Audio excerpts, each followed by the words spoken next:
Out of the hundreds and hundreds of game remake videos on YouTube, I've never seen a certain game remade, Altos Adventure. The stunning visuals and the simple gameplay are what inspired me to remake the game to the best of my abilities. So after long days of work, I present to you my version of Altos Adventure, but 3D.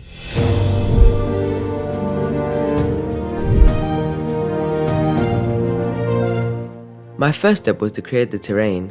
The system is basically a smoothie of all of my previous videos, so I saved a lot of time getting that to work. The terrain gets lower the further you are from the center of the world to try to recreate that downhill skiing experience. I also spawned hundreds of little trees across the terrain, which is just triangles, but if the actual game can get away with it, so can I.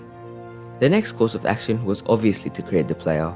This is a fan project, and more specifically my fan project, so instead of having the player do tricks and flips, I just made it so that the player can do whatever they want.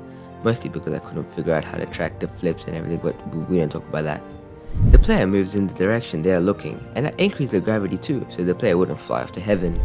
Pressing the left mouse button makes the player jump in the average direction between the forward vector of the camera, the up vector of the player, and the velocity of the rigid body.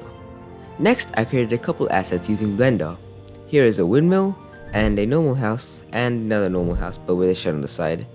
I spawned these around the map and made the player die when they collided with them.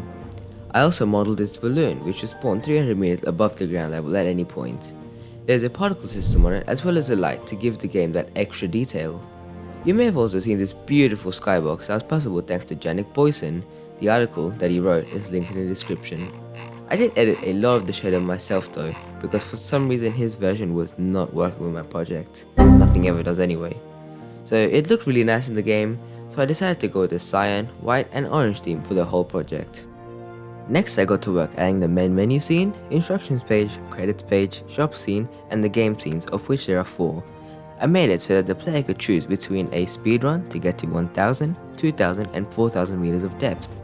There's also a zen mode where you can just slide around. The game scenes, there are stats for your depth and the time you've been playing and the number of coins you have. Scenes done, I decided the game was missing something. Not sound, cause I'm too lazy to add anything apart from a couple of sound effects and a background track from a loyalty-free site. No, it was something much more necessary that tied the whole game together.